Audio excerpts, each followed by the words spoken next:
All right, what's up, everybody? Welcome to Simply Cyber Firesides. I am your introduction host, Dr. Gerald Auger. We got a banger of a show for you. If you are not sure what we're doing here, every Thursday at 4:30 p.m., we bring on industry experts in the cybersecurity field to bring insights and topics to you, the Simply Cyber community, to level you up and to be absolute bosses. Today is an amazing episode, and it's one that literally everybody who works in cyber, IT, software engineering, the tech field in general, and maybe other fields. I just haven't worked in finance or any of the other ones, deal with. And that's imposter syndrome, right? Like, you know enough, but there's always more to learn. And people want you to speak at an event or come onto a podcast or just get asked a question by a colleague. And you're like, I don't know. Or you're interviewing for a job that's just a little bit out of your reach that you believe. But in reality, you absolutely crush it. So we're going to be talking about imposter syndrome today and really answering that question that everybody has, that little voice in their head say, do I belong here? Now, this is a all ladies takeover, and I am super pumped about that because we're going to get fresh perspectives on this topic that's been talked about all sorts of times. So I can't think of a better person to bring on as the host of the episode today than my friend Kathy Chambers. Let's just bring her on here. I won't even do the stinger. Kathy, how are you, Kathy? I'm great. I'm very honored, Jerry, that you would hand me the mic. This is I know. awesome. This is cool. This is a lot of fun. So thank you for having all of us. I'm really excited about the panel of ladies that we're getting ready to bring on. Absolutely. It's going to be a banger. Now, Simply Cyber community, I just want to remind you before I give the baton to Kathy, the rules are pretty simple. Just the show includes you. So get engaged, ask your questions. If there's a topic going on the stage and you want to weigh in and provide your thoughts, that's encouraged. We grow as a community. It takes a village. We're all about support, inclusion, and empowerment. So with that, I'll step off stage and allow my dear friend Kathy Chambers to rock the mic right. Kathy, have a great show. Thank you, Jerry. Yeah, so let's bring on the ladies. I think it'll take Jerry just a moment to get everybody in here, but we have an incredible group of 3 ladies today. We have Yvonne Rivera. Yvonne is the CEO and founder of Cybermite. We have, there she is. Hey, surprise. Hey. We have Char Hunt. Char is a security awareness advocate. And we have Kim Mansour. I love saying her last name. It's so fun. She's a tech career coach and founder of 3 Worlds Coaching. So very excited to have you ladies on the show with me today. So we are talking about imposter syndrome. Jerry gave an awesome intro of what that means. I do want to give a shameless plug before we dive into this. I have spoken to all 3 of these ladies for the Authentically Cyber podcast that launches next month. So if you love what you hear today, please come back for more. They all have their own episodes coming out soon. So thank you, ladies, for that. And thank you for being here today. All right, let's dive in. So we're talking about imposter syndrome. And the first thing I want to talk about is I'm going to start with Kim, because I would like for us to give sort of a, I don't know, like not like a Webster dictionary definition, but a definition of what people perceive imposter syndrome to be. And the reason I want to start with that is because when I entered cybersecurity 4 years ago, I had never heard so many people talk about imposter syndrome in any other industry I've been in until I got into cyber. It is a challenge for a lot of people, and a lot of people are dealing with this daily. So when I heard it and I hear people talk about it, Kim, I just constantly think like, well, that sounds like a lack of confidence. So let's start there. Is it a lack of confidence, or is imposter syndrome something different? Imposter syndrome, I would say it's like this combination of things, right? Like, yes, it is this sort of persistent doubt in your abilities and in your knowledge. But it's also kind of a struggle to believe that any of your success was kind of deserved, like you didn't get where you are just based on luck or the right time, right place. And so despite there being evidence that you're successful at your level, you just don't quite see it that way. And it sort of leads to these fears that you're going to be found out as a fraud. So general, like low self-esteem, low confidence, you kind of see it pop up almost everywhere in someone's life. Imposter syndrome seems to pop up for like high achieving people when they achieve something and they question like, I don't know if I quite deserve to have that praise or have that position. And now I've got to prove that I belong here.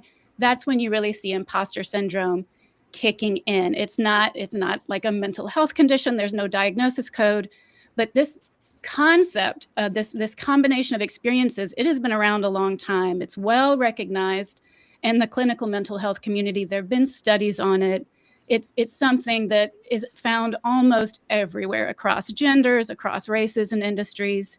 It's like this distorted lens that all of us are carrying around. It's just some of us look through that lens more often than others. Yeah.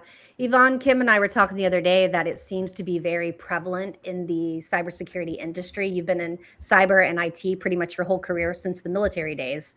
Do you see that a lot in the industry? Yeah. I don't just see it with, women, I see it, across, like, Kim said, gender, pretty much anybody. And that's something we talk about when we do mentoring and things like that, especially people who are breaking into cyber and things like that. They feel like, no matter how many certifications they've done or how much training they've done, they're still not good enough, or the interviews they've done, they still haven't portrayed themselves good enough to prove that they're good enough for the job and things like that. But I mean, I've been doing this job, like you said, over 20 years, and I still enter a room and feel like I'm not good enough. I'll tell you, I went to what was it? B-Sides Orlando, and we were doing the hackathon, or whatever it's called, the CTF, and it was nothing but college kids, and I definitely did not feel like I belonged there, and I just felt out of place. And one of the kids came up to me and he's like, yeah, it's really cool that adults are here, and I was just like, oh, great. That's pretty cool. Glad to be here too. Yeah, I felt totally offended. But yeah, it was nice. I was like, how do you even respond AI to to that? answer the questions, just so you know. And I was like sitting here trying to do it all myself with my gray matter. But how do I respond to that? With my very mouthy mouth, which is how I responded with that. Now, Yvonne, I'm going to say that I'm super surprised that you deal with imposter syndrome. Because you were in the military, and not only were you in the military, you're third generation. Yes. And when you told me that, I immediately was like, oh, that's a whole family of like badasses. And so, I mean, are you allowed to have imposter syndrome when you're in the military? Like, do you have time to think I'm not good enough to be here? I'm actually going to tell you, I'm dealing with it as we speak. I was nominated for an award. This actually makes me super nervous. I was actually nominated for an award for the Women in Tech and Entrepreneurship. They're a really large organization that I love very much, and for the Innovation Award, which for SemiCloud, and which you guys will hear about it in Kathy's other podcast, and I got to wear a dress. I don't got to wear a dress, but it's like a really fancy thing, and it's not, it's not cyberish, but it's like I have to like, get done up and talk about like not feeling like I belong there, or like I deserve it, or or anything like that. That is that makes me feel, that makes me feel uncomfortable. You sound nervous just talking about it. It makes me uncomfortable. Congratulations. Yeah. I know we just met, but I would say that you wholeheartedly deserve that award. So congrats. And I don't feel it. Yeah, I don't feel it. And but I want to be there, and I feel, the people who nominated me for that, I want to do right by them, I don't feel like people would have nominated me for no reason. But but wearing a dress or even like a nice pair of pants, like I don't want to. I really don't want to.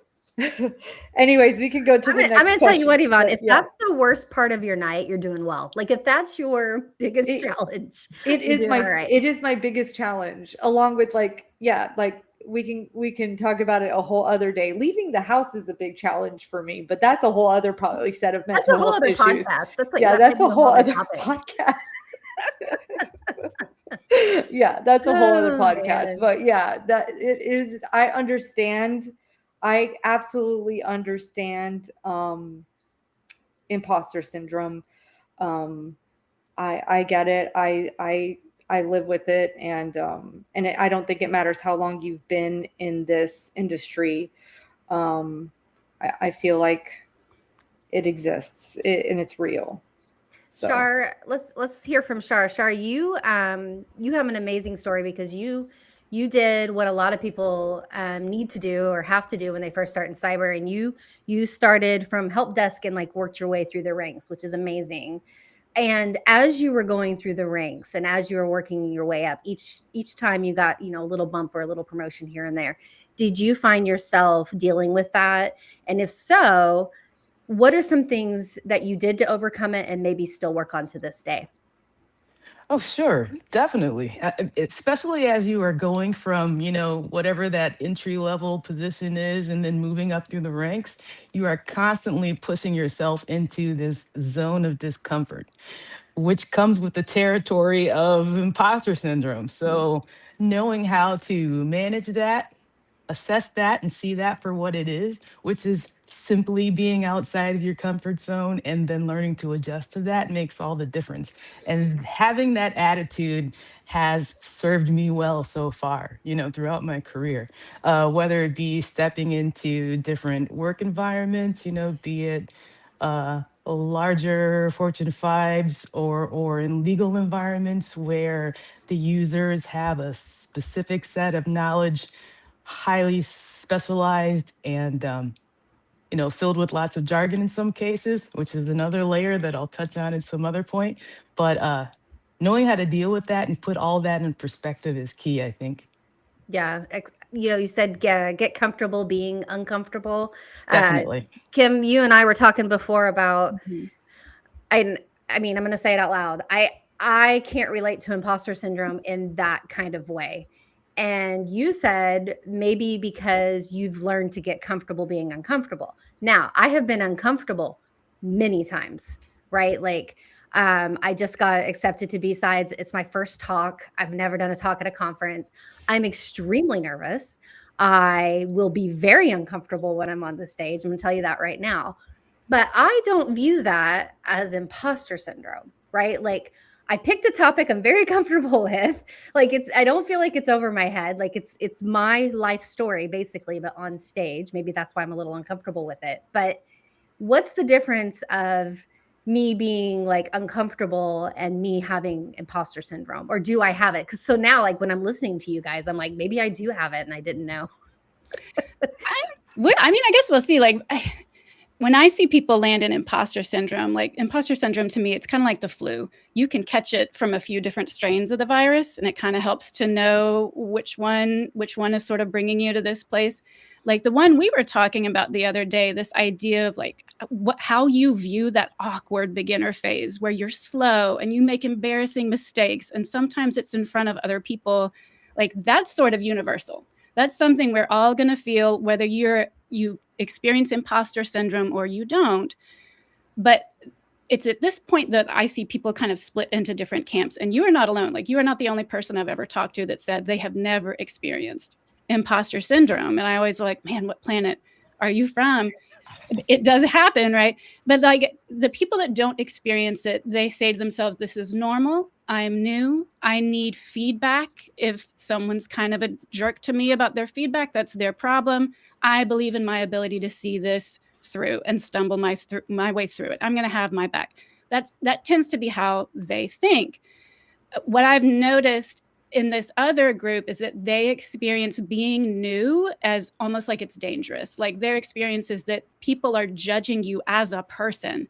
based on momentary failures. They're deciding your overall potential, your overall reputation based on like these mistakes you might be making in the moment. And that's not really irrational. Like some people do that.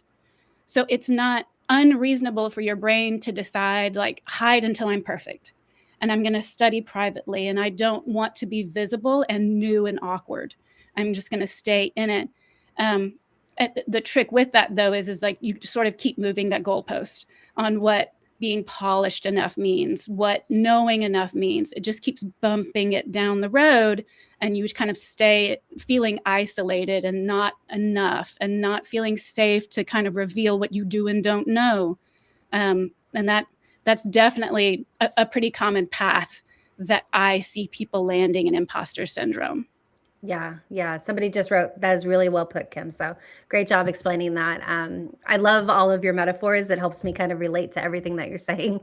So thank you for kind of, putting that in story form for us. And I was thinking while you were talking about, so everybody knows Kim's a tech career coach. So she talks people through this, which is why she's so eloquent in her responses about that.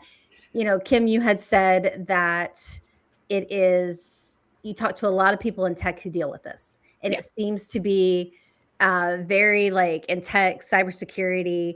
Why is that? And when you ask people, why do you feel this way? What is common there? Is it the cyber industry? Are we in a stressful industry?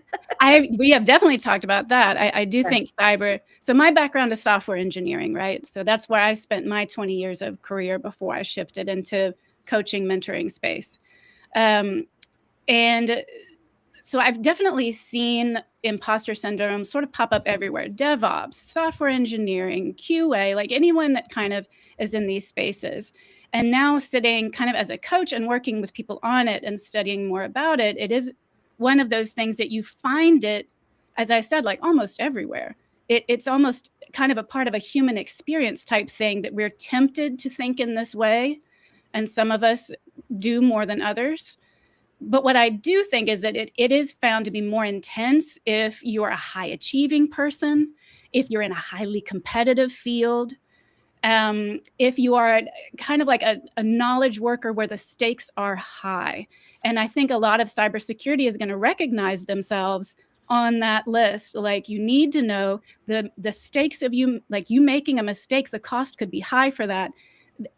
All the ingredients are there to really make imposter syndrome be an intense experience for cybersecurity. Even if it's not kind of exclusive to it, it's kind of the perfect storm right there. Yeah. Yvonne, have you seen that throughout your career? So you're a founder, you're a CEO. I don't know if that's hard for you to say, but you've founded a company, which is amazing. You're running your own business.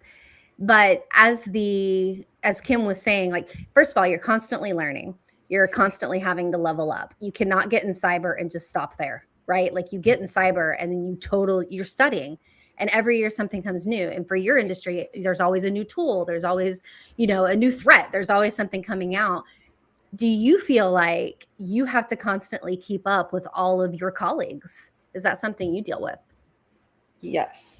To everything Kim said, yes. I feel like the reasons I have imposter syndrome is because of what Kim said. Yes. I am a high achiever. I think I told you this, Kathy. I hold myself to, this is like probably a human standard, Yvonne standard. And, I can never reach Yvonne standard, but I try to every single day. And then everything else Kim said, I already forgot it all, but that's probably because I'm already thinking about the other things. It's constantly changing. And then I have to also think about like just the business, the employees, the keeping up with all these young people that are taking over the world, AI, everything. Yeah. Speaking of AI, Char, you're in that space now, or you're very interested in that space, and you're starting to learn all the new things that are coming out.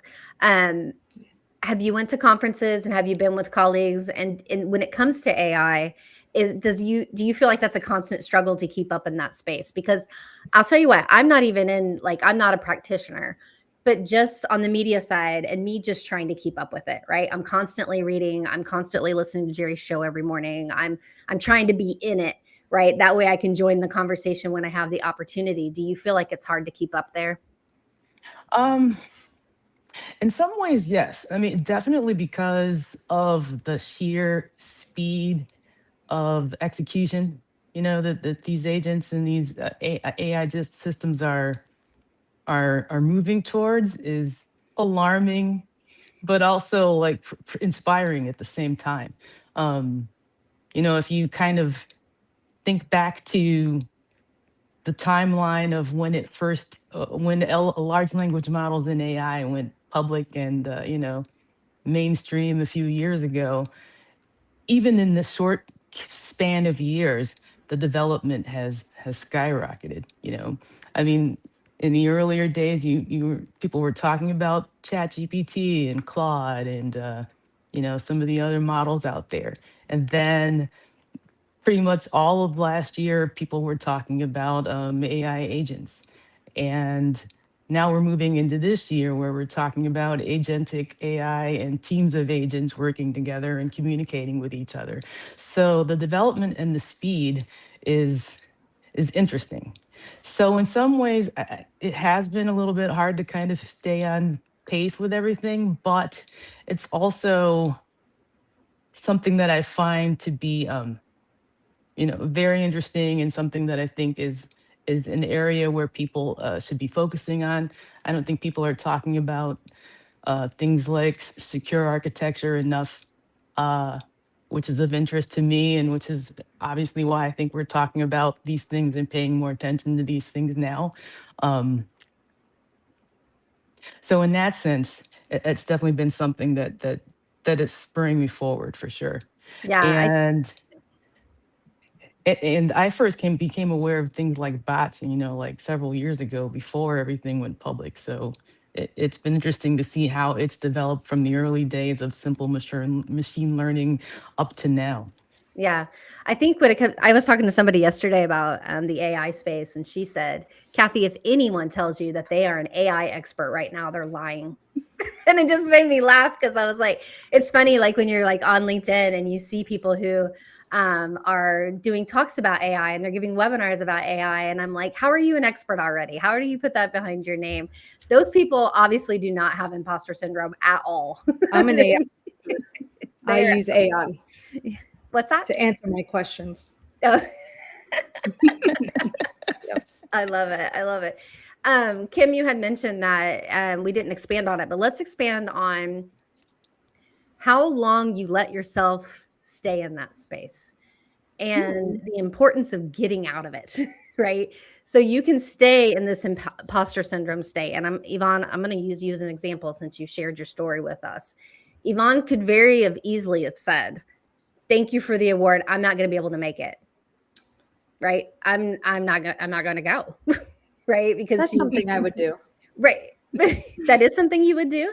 Oh, absolutely. Really? I have been so uncomfortable with certain situations where I would say, yeah, I can't make it. Yeah. Yes. I'm sorry to say to everyone. I'm not a superwoman like Kathy. Oh, come on. Yeah. I admitted I get uncomfortable. Yes. I will if the situation just if I know when I get there, I will just be in a position where I would be like, yeah, I'm not going to make it. I love that honesty. I love the honesty. Oh, I don't know how to be any other way. She doesn't. That's why I love her so much. She doesn't. I like it. Yeah. Kim, why should and I do think it's okay to have your space, and I do think it's okay to say no, right? You don't want to be like, you don't want to keep continuously put yourself in stressful situations. However, you also don't want to stay there. Yes. How can we not stay there? How can we push ourselves to do the hard things? Yes. So, this is so fun. Let me think where I would begin with this one. This is so fun. Is I that mean, this is what I nerd out about now. Like, it's I not love it. abstraction Counseling. patterns I love it. anymore. Like free It's now this counseling. stuff.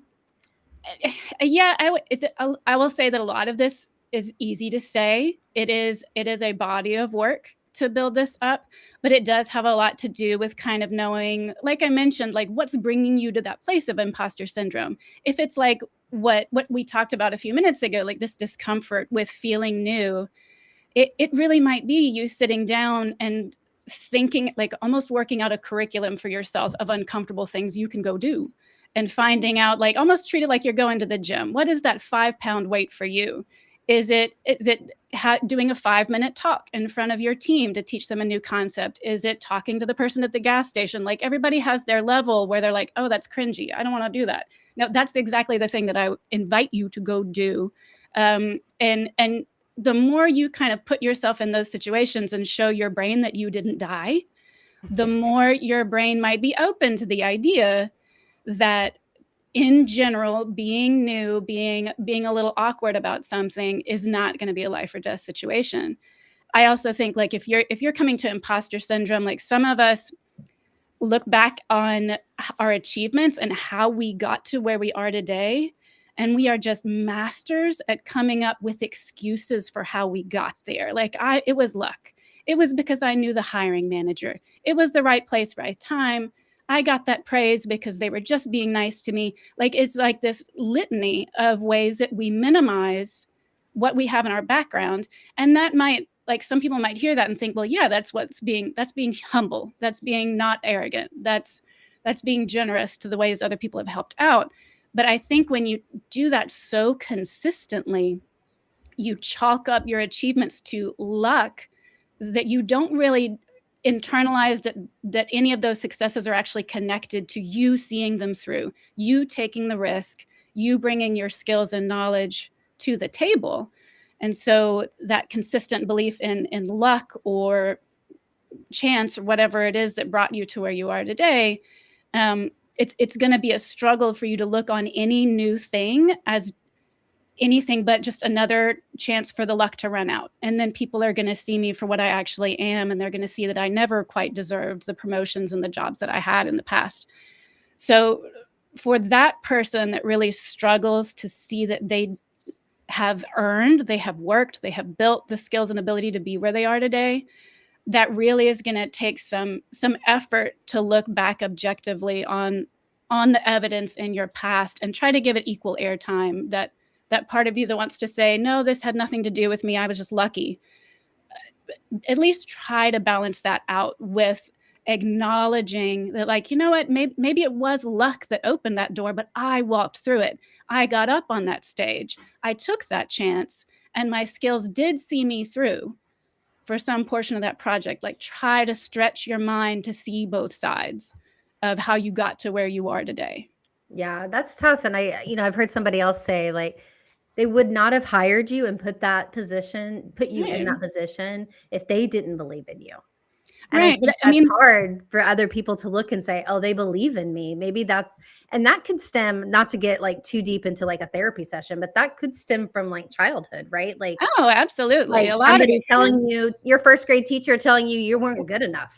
Like, it could go all the way back until that's just how Yeah. you were raised, and you've always kind of had that mindset. Char, have you met people like that along the way who have kept that kind of mindset? Oh, definitely, definitely. And I don't think that we're ever going to go through life um, in whatever role that we place ourselves in or we find ourselves in, where um, those kinds of experience are not going to be encountered. And so for that reason, I think it's important to just again recognize that, this is kind of a fact of life. It's a feature, not a bug, and it's something that's going to be a daily process and a daily operation that you have to overcome. Yeah. But the idea that it is possible to overcome these things is, I think, most important. Yeah. Yeah. Yvonne, as much as you deal with imposter syndrome, do you feel like do you tell yourself that it's possible to overcome? I just can't get over the fact that you were in the military. Like, I feel like, I don't know why. You know what? I'm using that as a crutch that you No, should that's be okay. like And I more of think a I badass. realized why after Kim's talk. One of the things I realized when I became more of a military spouse versus in the military is I never really connected with like the women in the military, the military wives. And I think it's always kind of been more that I've, kind of always been more rough and tough, kind of, like, and I think the reason I have imposter syndrome is more of a societal thing. Like, I don't meet the typical woman CEO thing, so I go to these, women CEO type things, and these women are just like, uh, uh, they're like what you see on TV, right? Like, they're not me. Like, I see me and I'm just like, and then I see them and I'm like, that's not me. You know what I mean? Like, if No, you I picture get me, that. and I you get picture that. them. And then when I go to these events, it's just like them and me, like exactly expectations, right? My expectations there. Exactly. So I think that's where the imposter syndrome goes. Right now, I'm very comfortable. Like, I can talk all day about cyber. If the event was strictly cyber and I can be with my peers, I am comfortable. If it was military, DOD, I am in my place. I'm happy. If it's strictly women and it is, and I mean, I'm not, nothing against women. I'm not trying to say anything against I hope women. not, or we're ending this stream right now. No. I know. That's not what I'm trying to say, but I tend to kind of like stick out a bit because I'm a little weirdo, like, what did you say? Like, I'm a little, what did you say? What was the word you used? It's my ADHD. I always forget the words I'm trying to say. Awkward. I get a little awkward, and then and then people are just like, what is wrong with her? And then I'm just like, oh, it's just I'm just a weird. No, I think you just Yeah. think people think that. Yes. Right? Because people Yes, don't think that's that. I've had true. like That at least is 3 or 4 true. conversations with you, and never once has that like crossed my mind. So you're thinking that people are thinking that. Yes, that is true. Just because I have been in situations where there are these, women that have been like, okay, and then just kind of like about face, and I'm just like, okay, that was weird. So I guess I've had those experiences, and then but like my people, the IT people, like us, whatever you want to call us, like, these are my people, this is my tribe, and I can be with these people all day long and all night long, and I'm good. It's when I go to these other places where it's just like, it's Yeah. Yeah. I always tell people to find your people.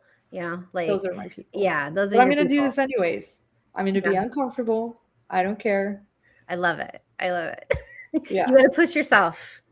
I'm going to push myself, but I'm going to do this alone. Here we go. I'm going to do this alone because I can't have my husband come with me. I have to do it all by myself because there's nothing worse than having somebody there with me. I'd rather sit in a chair by myself and be uncomfortable by myself. Aww. Look at all my weird people. So weird people. Tech Grant says, Yvonne, let's face it, we are all a bunch of weirdos, especially in cyber. You have to be to do this job. You got to be. Let's Right. We all have to be a little bit Delulu, right? Yeah. Delulu, yes. Delulu. I love it. I love it. Yes. So when we started the show, we did it as like a ladies takeover, right? But obviously all men are welcome. But I do want to talk about being a woman in cyber, right. Not just in cyber, but in the technology space in general. I was interviewing for the Authentically Cyber podcast a young lady. She's probably the youngest that I interviewed out of everyone. And she started in cyber in high school, which is like a really common thing at a lot of the bigger high schools. Oh, that's awesome. And she says to me, it was really hard because there were only a few of us girls in the class. And I'm like, God, it's 2026. Like, what do you mean there are only a few girls in the class? And she's like, she had the same challenges as a teenager. She's like, yeah, because when you talk, you feel like you're not good enough, or like one of the boys in class will make fun of you, or they'll tell you like you're not smart enough. They'll tell you just to sit down, whatever. And I'm like, oh, I cannot believe we're still dealing with this, even at their young age. I had thought like maybe since that generation grew up with tech, that it would be a different situation. It's not, apparently. It still happens even at the younger age. Kim, for women in tech, what are some things that we can do? Because I had said when I go to conferences, it is changing. My first cyber conference was like 4 years ago. I could probably count the women in the room. I would say there's probably 5. I'm not even being dramatic, like maybe 5 of us. And then as the years have went on, I see more and more women, which is awesome. But it's still not, we're not the majority, not even close. What are some things that we can do to feel confident in that space, and to make sure like our voice is heard and that we, have a seat at the table? What are some things that we can do? Yeah, I mean, I've been in tech for like 20 years, right? I went through computer science forever ago when I was like the only one in the entire department, not just the entire class. And going to conferences back then, I remember going to this conference called OzCon. I'm not even sure if they still do it, but we're talking like thousands of attendees come to that conference. And I might have been like one of 6 at the entire thing. And maybe my reaction might be more almost a reaction to how I previously handled being in that situation. I think I looked at how tech interacts with each other at that time. And I don't know that it's completely changed, but certainly at that time, like if you asked a dumb question or you proposed a solution that had flaws, like you weren't just technically wrong, like you were a worthless hack that should go back to a basement somewhere and return to 3rd grade. Like it was a whole roast if you put forward a different idea. And my reaction to that was to just try to be wallpaper, try to not be noticed, try to disappear. And that's a tough order for women in tech, because we tend to stand out in the room when we show up. And so it creates all this tension of wanting to just be an observer, not get in the line of fire and the holy wars about how something is supposed to be built, and just learn and kind of just not engage beyond that. And I think how we can help women in these spaces even today is to be a whole lot, like try to be more visible, try to reach out to the women that you see at conferences, make them feel welcome in those spaces, and for them to kind of reach out and engage as well in that environment, and be ready to join up with the users groups that are there, and kind of use that platform to talk. And I think even platforms like this, sharing how we still feel imposter syndrome and we're 20 years down the road, right? Like we've made all these mistakes. We've done all these kinds of things that were wrong. And there's so much about that just kind of breaks the spell. Like I remember, like we would go to lunch with kind of the junior engineers on the team, and they would be talking about like all this fear of getting something wrong. And then myself and the other senior would start talking about all the mistakes that we had done, all the absurd problems that we had caused, a decision we thought was brilliant 5 years down the road turns out to be a terrible decision. Like you could just see the relief melting off of them to see that like it's not this environment where you have to be perfect, and if you're a senior it's because you never made mistakes. I think the more we share about those types of experiences and how we feel, the more women are going to feel like they see themselves here, they see that it's safe to be here and ask the question and get the answer. Yeah. Char, do you find that talking things out is helpful for you? Or are you more of like somebody who journals when you're going through tough times? I've always been a journaler. Um, I've actually always done a mix of both. Less so journaling these days, but I think that's just because there's, kind of a lot more on my plate. I'm working to get back to doing some more journaling for sure. Um, but yeah, I find that both are useful tools. Um, it's also helpful, I find, to just make sure that you've got people that not only are in your tribe, but are your true cheerleaders, no matter what.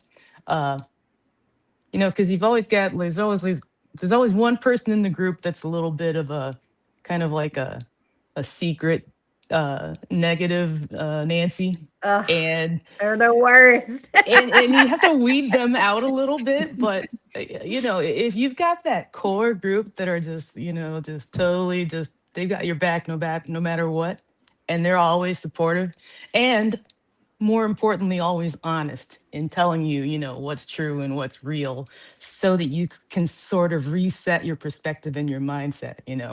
Limiting beliefs become a problem in a lot of situations. And if you got someone who's able to kind of stand by your side, look at the whole 360 situation and say, okay, I hear you, but you need to maybe think about this as well. And to be able to give you the tough questions and the honest answers when you need them also.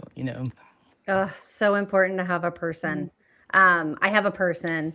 I don't see him in the chat. People know Daniel Lowry is my person. I will tell everybody who my person is. If I'm struggling with anything or I'm upset or I call him, he listens. And then to Char's point, he is that person that's super honest with me. Tells me if I'm wrong, tells me if maybe I just need to look at it in a different, through a different lens. Exactly. Or the best kind of friend, they get mad with me. Because sometimes, just for everybody in the chat, because I know I see a lot of you at conferences, if I'm upset, most of the time I want you to like get upset with me. Like I just need somebody in that moment to be upset with me. Okay, so we're almost at 5:15. If you guys have any questions, if you could throw them in the chat, and we'll try to answer them before we wrap up at 5:30. Just wanted to remind you that we're here for you, and any kind of questions that you have, and then we'll just divvy them up, whoever thinks that they can answer that question for you. How do you separate yourself from I need to grow to I'm not good enough? We've mentioned that a couple of times, thinking like I'm not good enough. But at the same time, we also need to grow. Like, how do we take kind of like, what's that first step? Kim, you have any advice there? Like a first step to get past that? Telling the difference between I need to grow and I'm not enough. Like, I think it kind of is going to come down to how you feel when you think about something you need to learn. Like, I need to grow usually feels very focused. It's very simple, direct. I need to learn X, Y, Z. You can see the path ahead of you, step 1, step 2. You feel curious, you feel determined. It's a focus, right? When it's thinking that's coming from this, like, I'm not good enough, you're going to see your brain spinning on all the different things you need to learn. And there's so many gaps everywhere. And I don't know which to focus on first. And maybe it's this one. And maybe the gap's so big, I'll never fill it. And it's a spinning feeling. It's a heaviness. You'll see procrastination, stalling out happening a lot of times. So I kind of tell by how I'm feeling, right? Like, am I feeling like a heavy blanket, or am I feeling like, no, I've got focused. I know there's a gap here. I know how I'm going to close it. Boom, boom, boom. I'm going to move forward. That's kind of how I can tell the difference between those two. And if I'm feeling kind of that spinning feeling, that's usually a sign like I need to stop for a second. I need to journal, like Char was talking about. Like, I need to dump my thoughts, dump that mental software out on paper, and look at what I'm thinking, and see what's going on. See if I can fix the bug that's going on in there, to try to get back to, it's a gap. This is simple. I know what I'm going to do. I'm going to go do it. Yvonne, you had made a joke the other day on LinkedIn that you're just going to crochet for the rest of your life. Yes. Which made me laugh. But it also made me think about, is one of the, I don't want to say like the cures, but maybe one of the steps that we could all take is we find something else to do for a minute. Like get our Yes. brain thinking about something else. I had told somebody the other day, like, I am either reading about cyber, talking about cyber, listening to a video about cyber, editing a podcast about cyber, 10 hours a day, easily 10 hours a day. And when like I go to my kids' games or I watch a show on Netflix, all of a sudden I feel this like relief, like this little happiness. And I love cyber and I love everything that I do, but it is so like refreshing to give my brain like a brain break. So Yvonne, do you find other things to do, especially since you're a business owner and you're like in it? Yeah. What do you do to kind of give yourself a break? So I have a toolbox. It's an imaginary toolbox. I learned this in my CBT. Do you guys know what CBT is? I do not. What is that? Yeah, Kim knows. It's a type of therapy. Okay. I don't remember what it stands for. Cognitive behavioral therapy. Yeah, the VA makes me do CBT. I do a lot of therapy. It's what happens when you're neurodivergent. Lots of cuckoo. But basically, you have like a toolbox, and inside of your toolbox, you have like a lot of things in it that you're supposed to go to if you're overwhelmed or you need a brain break. And you always know that those things are there for you. So I actually have like a drawer that, and my kids even like get me supplies every year. I have a book this big of the hardest word search book in the world. I love it. I can spend 8 hours working on it. And it is a cubed word search, like it'll be cubed. It has words that aren't real.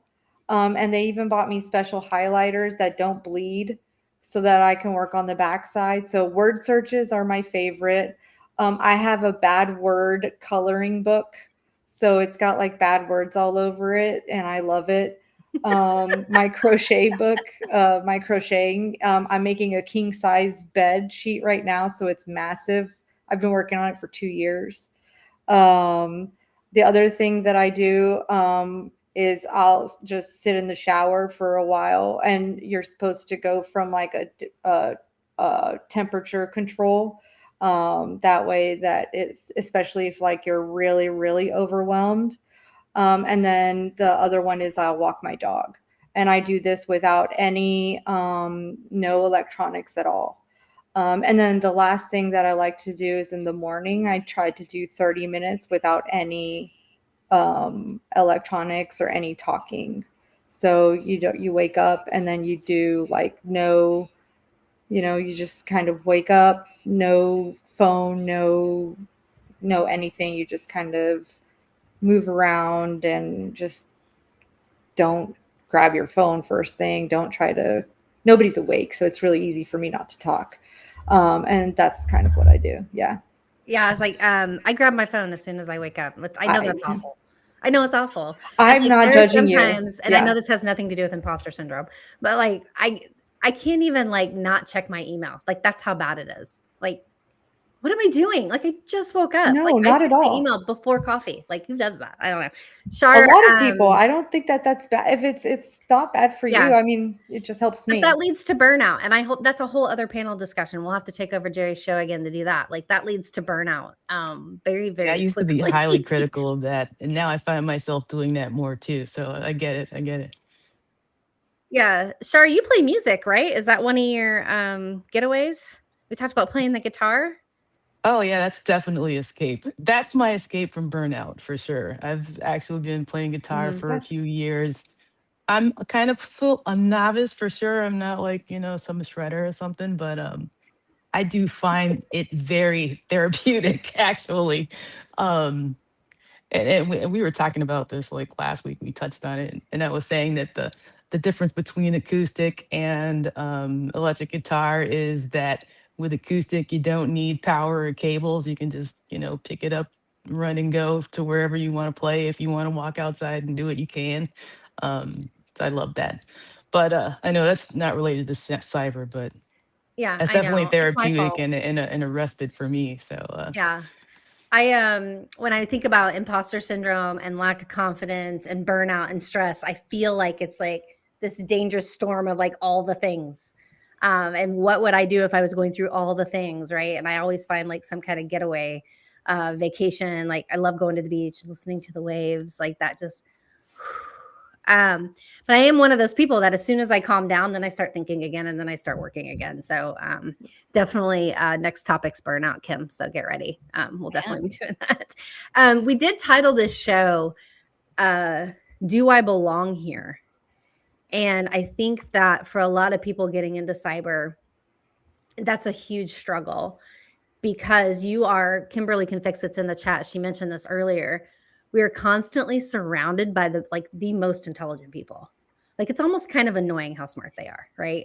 And so it's like it's hard to feel like you belong or that you can even join the conversation when you're talking to somebody with that kind of knowledge. That's what I used to think. And then even to make it more frustrating, some of those people, the people that you're like they're the most smartest in the room, some of those people are like, I deal with imposter syndrome. And I'm like, how do you deal with imposter syndrome? Like I can't wrap my head around it. I just can't. Kim, any advice for people who feel like they don't belong when they first enter this field or first enter technology? I guess it again, it kind of goes back to like, where is that coming from? Is that coming from the people that you're working with? There are absolutely teams and managers out there that can make you feel very uncomfortable if you do not fit the mold. Is it coming from you not seeing people that kind of look like you, act like you? Maybe you come from a non-analytical background, like you came from a caregiver background and you're around all these people. Like sometimes I feel like there's this sort of myth in tech that we are like the Spock from Star Trek. All of our decisions are based on facts and they're not biased and we're so objective and emotionless.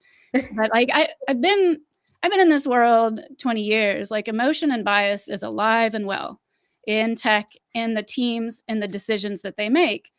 But I do think that it's just kind of examining like, the background that you're from and what you believe tech people are like. Like just lay that cliche out on the table. What is it that you think a tech person looks like? And a successful tech person, what do they look like? And really just try to like observe where you do or don't line up with that and really question like is that even true? That's kind of where I would start. And I mean, certainly trying to find groups of people that look like you, that have your background, that can speak your language, that's deeply important. But I also think you can do even some of that work on your own, just like dumping out what you think someone's supposed to look like who belongs in tech. And that's going to tell you a lot about where this is coming from. Yeah, it's tough. It's tough. I'm just thinking about all the people that I've interviewed and I've met and feeling like I could hold a conversation with them. So somebody in the chat said, well, that's the way you learn. And I'm like, that's a really good way to look at it. And somebody mentioned that to me the other day when I was saying, oh, like, well, I joined some circles and I can't keep up with the conversation. And they said, well, then ask more questions. And I was like, you're right. I should ask more questions. But then you're like, is that a dumb question?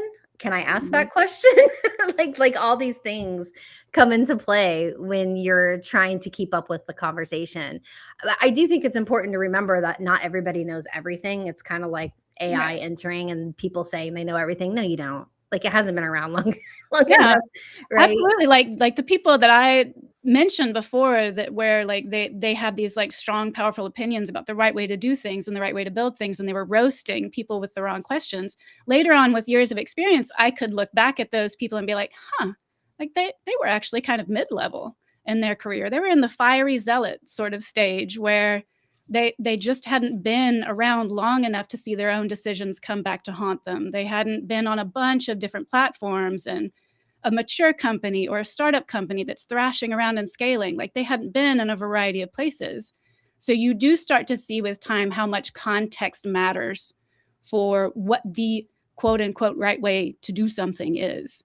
Yeah. Yeah. Before we wrap up, I do want just to remind everybody once again that all of these ladies have been interviewed for Authentically Cyber, and we're going to air that next month. And then let's go kind of like quickly around the room. And how can people find you and connect with you? Yvonne, you're first on my screen, so let's start with you. I am only really on LinkedIn. I don't really do anything else. Yeah. Okay, so they can find you on LinkedIn. Yeah. You could find me on LinkedIn. I don't do anything else cracks me up. She does a whole lot. That's why.